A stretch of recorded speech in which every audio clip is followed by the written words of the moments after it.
I may have mentioned this before, but I remember a time before I'd actually made a commitment to the Lord Jesus Christ that I'd sit in church listening to a sermon and hear them saying things from the Old Testament that just left me convinced that someone must have slipped those pages in way after the event. I felt that the first time I heard Isaiah 53 read, and I thought, goodness, that could only have been put in after all that Jesus went through. And Psalm 22 is another passage just like that. I know that on the cross, Jesus actually quotes from this psalm, my God, why have you forsaken me? But when you read it through, you think, well, he couldn't possibly have been acting it out like this. This is something that is a predictive psalm, a psalm that really sets out something in advance.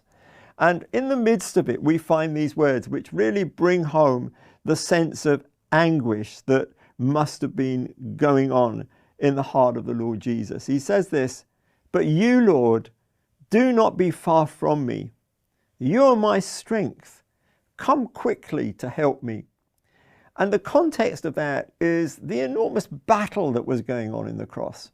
You know, we discover from Psalm 22 that this was when it says in Colossians that Jesus dethroned principalities and powers. It was only because they were all lining up to attack him. And we see here, as he calls out to the Lord, that desire for God the Father just to come and give him the strength he needs to see it through.